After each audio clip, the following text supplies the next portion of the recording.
Salut les amis, nous allons voir une nouvelle mise en forme conditionnelle qui va utiliser une formule de calcul pour pouvoir effectuer la mise en forme.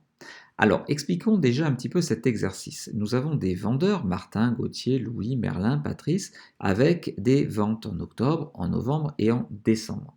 Ce que je voudrais, c'est lorsque j'écris le nom d'un vendeur ici, par exemple Louis, automatiquement, la ligne de Louis se met en rouge. Alors, pour faire cela, c'est de la mise en forme conditionnelle, c'est-à-dire que dès que j'écris quelque chose là, ça va se mettre en rouge ici. Alors, pour faire cela, on va déjà sélectionner toutes les cellules qui potentiellement peuvent se mettre en rouge. Ensuite, on va faire une mise en forme conditionnelle, et là, on va aller dans Nouvelles règles. Nouvelles règles, puis dans Style, on va dans Classique. Alors ça, c'est vraiment une spécificité Mac. Lorsque vous êtes sur un Windows, vous n'avez pas besoin de faire Style classique. Automatiquement, vous avez dans la liste déroulante appliqué une mise en forme. J'ouvre la liste. Utiliser une formule pour déterminer pour quelle cellule le format sera appliqué. Donc on va appliquer une formule. Et ma formule, ça va être la suivante. Lorsque A91, donc je me mets là, je dis lorsque A91 est égal à B97, à ce moment-là, ça doit se mettre en rouge.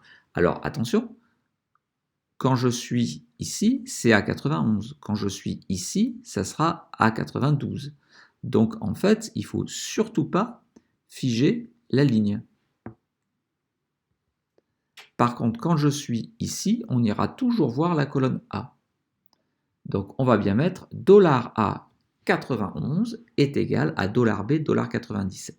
Et alors la mise en forme, on va demander à ce qu'il y ait un filigrane orangé, donc on va faire un format personnalisé, on va mettre comme couleur de remplissage un petit orangé assez clair, et police, on va laisser en automatique. OK.